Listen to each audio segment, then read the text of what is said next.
बच्चों, आज हम आपको एक्सरसाइज 3.1 सिखाएंगे जो है दो चर वाले रैखिक समीकरण युग्म। ठीक है, तो परिभाषा है दो चर वाला रैखिक समीकरण युग्म ax plus B Y plus C बराबर 0 या ax प्लस बी वाई बराबर सी के रूप का होता है, जहाँ a, b और c अचर वास्तविक संख्याएं होती हैं तथा ना a 0 होना चाहिए ना ही b 0 होना चाहिए। ठीक है, और x और y कैसी राशियां हैं? x और y दोनों चर राशियां होती हैं। अब एक एग्जाम्पल लेते हैं। एग्जाम्पल है 5x plus 6y plus 3 is equal to 0। क्या हम इसे दो चर वाला रैखिक समीकरण युग्म कह सकते हैं? हाँ, कह सकते हैं। क्यों? क्योंकि इसमें दो चर राशियां हैं। कौन कौन सी? x और y।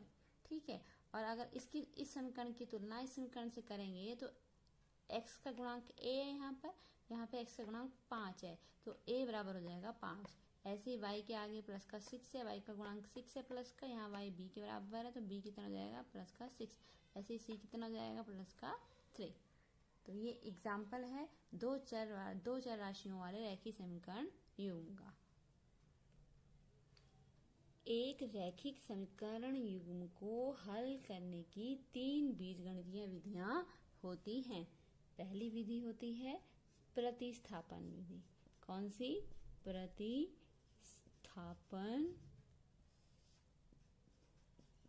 विधि।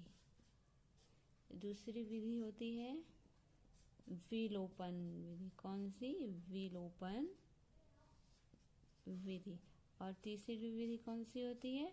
तीसरी विधि होती है वज्रगुणन विधि।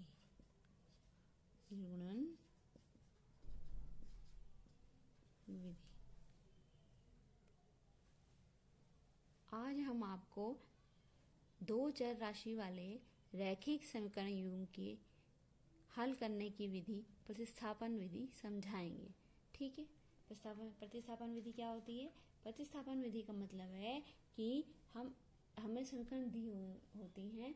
एक समीकरण है 7 है, ये हम सवाल ले रहे हैं 7x minus 15y is equal to 2 और x plus 2y is equal to 3। ये सवाल दिया गया है। इस सवाल में हमें ये कहा जा रहा है कि प्रतिस्थापन विधि से इस रैखिक समीकरण युग्म को हल करना है और x तथा y का मान ज्ञात करना है। ठीक है, तो ये दोनों समीकरण दी रहेंगी। 7x minus 15y is equal to 2 और दूसरी समीकरण है x plus 2y is equal to 3। ठीक है, इसको हम मान लेंगे समीकरण 1 और इसको मान लेंगे समीकरण नंबर 2। अब समीकरण नंबर 2 में x का मान y के पदों में निकालेंगे। x का मान y के पदों में निकालेंगे और जो y के पद निकल के आएंगे उसमें x का जो वैल्यू निकल के आएगी इस x की जगह वो वाला मान रख देंगे, फिर y निकल के आ जाएगा। x का सबसे पहले क्या करेंगे? x का मान y के पदों में निकालना है, तो समीकरण 2 से, तो समीकरण 2 का यूज करेंगे।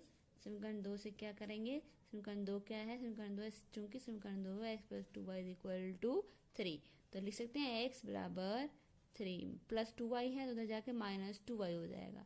तो x का ये मान y के पदों में आ गया।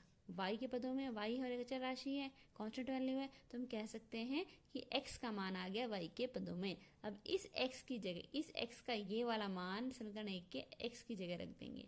ठीक है, इसे आप मान लो समीकरण नंबर 3। तो समीकरण 3 से x का मान समीकरण 1 में रखने पर, ठीक है, समीकरण 3 से x का मान समीकरण 1 में रखने पर क्या करते हैं? दो समीकरण दी हुई होती हैं, दोनों में से किसी एक का मान इस तरीके से निकाल लेंगे, किसी एक में x का मान y के पदों में निकाल लेंगे, क्योंकि हमने दूसरे समीकरण का यूज किया है x का मान निकालने के लिए y के पदों में। फिर समीकरण 1 में इस x के इस वाले मान को रख देंगे। कैसे? देखो, समीकरण 1 क्या है? 7x minus 15y is equal to 2, ये समीकरण है, समीकरण 1। अब x का मान रखेंगे यहाँ पे तो 7 ऐसे रहेगा, x की जगह रख देंगे 3 minus 2y, 3 minus 2y minus 15y is equal to 2। अब क्या करेंगे? 7 की मल्टीप्लाई करेंगे दोनों में, 7 तिया 21 माइनस 7 दूनी 14, 14y minus 15y is equal to 2। फिर और आगे सॉल्व करेंगे, 21 माइनस सॉल्व करो, माइनस 14y है माइनस के 15y है, दोनों चिन्ह एक जैसे हैं तो ये जुड़ जाएंगे और बड़ी संख्या के आगे का चिन्ह लग जाएगा माइनस। 5 और 4 9, 1 और 1 2, 29y आ गया बराबर 2।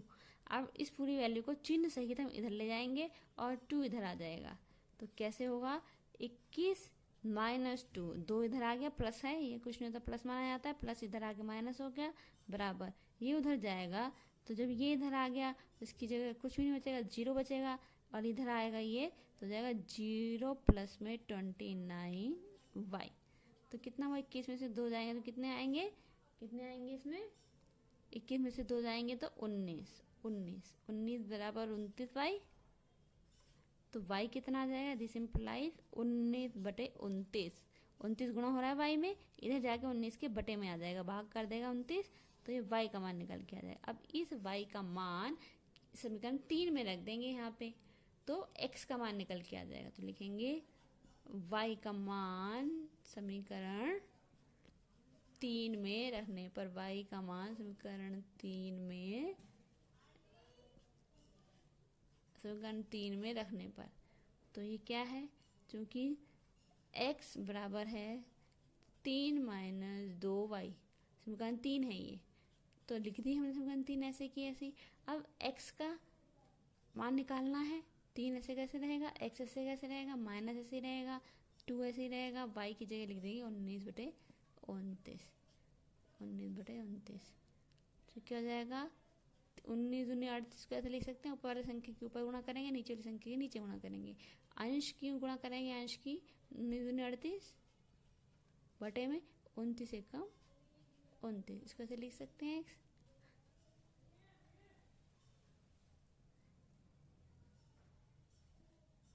अब L से 29 आ गया, 1 से 29 को भाग करेंगे 29 आएगा, 29 की 3 में गुणा करेंगे तो कितना आएगा, 9 3 27 7 हासिल 2, 3 दूनी 6 7 8 87, और 29 कट जाएगा, 1 आएगा, 38 एकम 38।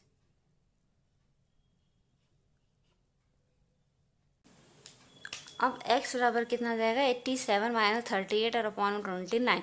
अब 87 में से 38 माइनस करेंगे तो आ जाएगा 49 और अपॉन में आ जाएगा 29, तो आ गया 49/29।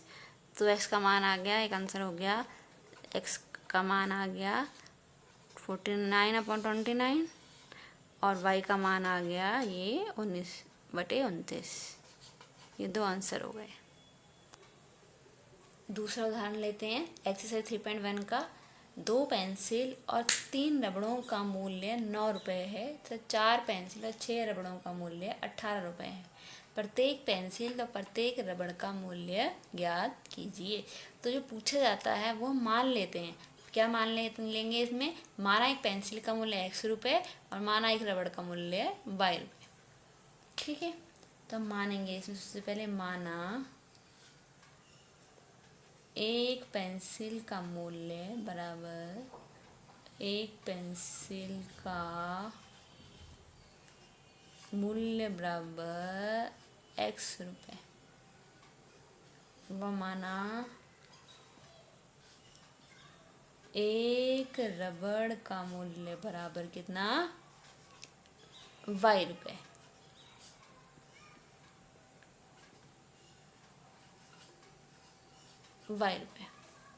अब सवाल में दे रखा है कि 2 पेंसिल और 3 रबड़ों का मूल्य, तो एक पेंसिल का मूल्य अगर x रुपये है, 2 पेंसिल का मूल्य 2x हो जाएगा, एक रबड़ का मूल्य y है तो 3 रबड़ों का मूल्य हो जाएगा 3y। तो कैसे लिखेंगे, एक पेंसिल का मूल्य x रुपये है तो 2 पेंसिल का मूल्य 2x प्लस 3 रबड़ों का मूल्य 3y, कितना है दोनों का टोटल 9 रुपये। अब 4 पेंसिल यानी 4x का मूल्य 4x, मतलब 4 पेंसिलों का मूल्य 4x प्लस 6 रबड़ों का मूल्य 6y, कितना दे रखा है 18 रुपये। तो इसे मान लेंगे समीकरण 1, इसे मान लेंगे समीकरण 2। इसमें वही प्रोसेस है, एक पेंसिल का मूल्य नहीं x पूछा गया है, एक रबड़ का मूल्य नहीं y पूछा गया है। हमें इस सवाल को करने के लिए प्रतिस्थापन विधि का प्रयोग करना होगा। अगर ये सवाल आपको एग्जाम में आता है तो आप किसी भी विधि से इसे हल कर सकते हैं। आप इसे प्रतिस्थापन विधि से हल कर सकते हैं, आप इसे विलोपन विधि से हल कर सकते हैं, आप इसे बीजगणित विधि से भी हल कर सकते हैं। ठीक है, तो क्योंकि हमारा टॉपिक क्या था, प्रतिस्थापन विधि, तो अभी हम प्रतिस्थापन विधि ही लगाएंगे इसमें। और वो कैसे लगाएंगे, हम इसमें x का मान y के पदों में निकालेंगे पहले। ठीक है, तो कौन सा छोटी समीकरण लग रही है, 2x प्लस 3y छोटी वैल्यू लग रही है कि 4x प्लस 6y छोटी वैल्यू लग रही है। हमें देखने से मालूम चल रहा है कि समीकरण 1 का मान जो है उसमें x के गुणांक कम हैं, इसमें x के गुणांक ज़्यादा हैं, इसमें y के गुणांक कम हैं, इसमें y के गुणांक ज़्यादा हैं। तो इस समीकरण को लेंगे, हम सबसे पहले लेंगे समीकरण 1 से x का मान y के पदों में लिखेंगे। ठीक है, अब चूंकि समीकरण 1 से क्या है, समीकरण 1 क्या है, चूंकि समीकरण 1 है 2x plus 3y is equal to 9। ये समीकरण 1 दे रखी है, हमें x का मान निकालना है y के पदों में। तो 9 ऐसे कैसे रहेगा, 3y उधर जाके माइनस में हो जाएगा, क्योंकि यहाँ पे प्लस का निशान है, प्लस का साइन है, 3y। अब x कितना है, अब x गुणा कर रहा है इस पूरे के, यहाँ आके बराबर के इधर आके पूरे में भाग कर देगा, तो यह जाएगा 9 माइनस 3y बटे में 2। तो ये x का मान निकल के आ गया y के पदों में। अब x का मान जो y के पदों में निकल के आया है, उस मान को समीकरण 2 में रखने पर x के मान की जगह ये मान प्रतिस्थापित करना है।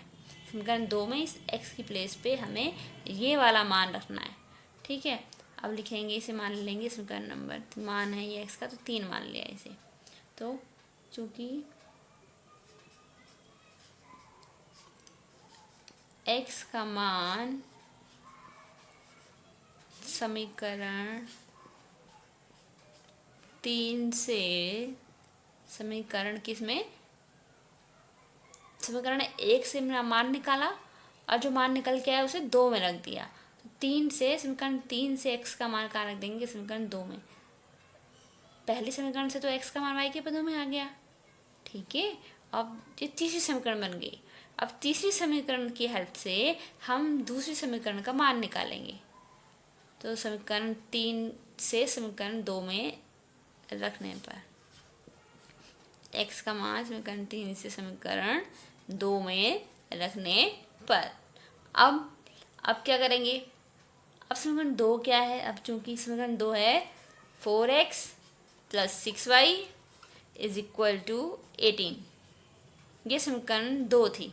अब x, जहाँ भी x दिखाई दे रहा है आपको इस समीकरण में, इसमें आप रख दोगे 9 माइनस 3y और बटे में 2, और प्लस में 6y ऐसे का ऐसे, और बराबर 18 भी ऐसे का ऐसे। ठीक है, अब ये ब्रैकेट खोलेंगे तो बटे में आ जाएगा। इसको ऐसे कर सकते हैं, 4 9 माइनस 3y बटे में 2 कट जाएगा, 2 दूनी 4 हो जाएगा, और प्लस में क्या है यहाँ पे 6y, 6 लिखा है ना, 6y इज इक्वल टू 18, इसे ऐसे रहने देंगे। अब 9 की 2 में गुणा करेंगे, 3y की 2 में गुणा करेंगे, तो 9 दूनी 18, 9 दूनी 18 माइनस 3 दूनी 6y और प्लस का 6y बराबर आ गया 18, ये ऐसे रहने देंगे, ये भी ऐसे रहने देंगे। अब इस 6y से प्लस में है, उतनी वाली माइनस में है, तो 18 बराबर 18 आ गया। इसका क्या मतलब है, इसका मतलब ये है कि इसके अपरिमित रूप से अनेक हल होंगे। क्यों, क्योंकि इसमें ना तो x का मान निकला है कुछ, ना y का मान निकला है, left hand side right hand side के बराबर ही आ गई है।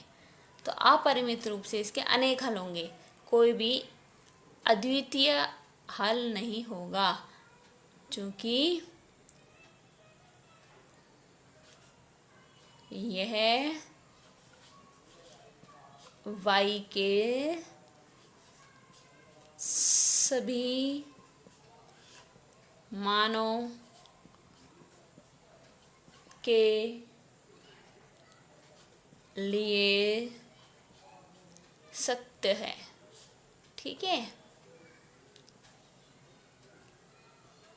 आता है, इसलिए समीकरण 1 व 2 के अतः समीकरण 1 व समीकरण 2 के अपरिमित रूप से अनेक हल होंगे। अपरिमित रूप से अनेक हल, इसका अनेक हल होंगे और इसका कोई भी एक हल नहीं निकल पाएगा। अतः इसका कोई भी अद्वितीय हल, अद्वितीय का मतलब एक और केवल एक, x का एक ही मान प्राप्त होता है जैसे y का भी एक ही मान प्राप्त होता है, तो इसका ये मतलब है कि इसमें इसका कोई भी अद्वितीय हल प्राप्त नहीं होगा। यानी कि ना तो x का कोई पर्टिकुलर मान निकाल सकते हैं, ना ही y का अद्वितीय मान निकाल सकते हैं। अतः इसका कोई अद्वितीय हल नहीं होगा, नहीं होगा।